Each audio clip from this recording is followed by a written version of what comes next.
Hi friends, welcome back to my channel. ఈ వీడియోలో ప్రభుత్వ ఉద్యోగులకు పెన్షనర్లకు 12వ పిఆర్సీపై బిగ్ ట్విస్ట్ అండి.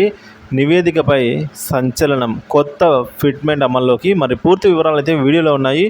మీరైతే వీడియోని ఎక్కడే కానీ స్కిప్ చేయకుండా ఎండ్ వరకు చూడేటప్పుడు పూర్తి ఇన్ఫర్మేషన్ అర్థమవుతుంది. అలాగే వీడియో నచ్చినట్లయితే లైక్ చేయండి. ప్రస్తుతం రాష్ట్రంలో 12వ పిఆర్సీ కమిషనర్గా ఉన్న రిటైర్ ఐఏఎస్ అధికారి మన్మోహన్ సింగ్ తన బాధ్యతల నుంచి రిలీఫ్ చేయాల్సిందిగా ప్రభుత్వ ప్రధాన కార్యదర్శి నీరబ్ కుమార్కు లేఖ రాశారు. 12వ పిఆర్సీ కమిషనర్గా రిటైర్ అధికారి మన్మోహన్ సింగ్ను నియమిస్తూ వైసీపీ ప్రభుత్వం 2023 జూలై 12వ తేదీన ఉత్తర్వులు జారీ చేసింది.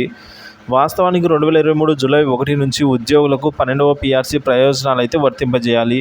కానీ ఉద్యోగులను తీవ్రంగా నిర్లక్ష్యం చేసింది జగన్ సర్కార్.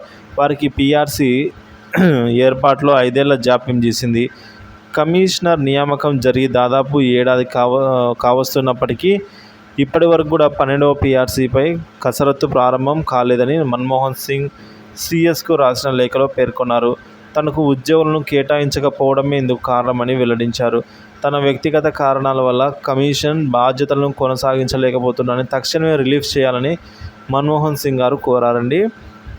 సో ఈ విధంగా అయితే నన్ను రిలీఫ్ చెయ్యండి అంటూ సీఎస్కు లేఖ రాసిన రిటైర్డ్ అధికారి మన్మోహన్ సింగ్ అండి, 12వ పిఆర్సీ ప్రధాన అధ్యక్షుడు. సో ఈ విధంగా అయితే ఉంది ఫ్రెండ్స్.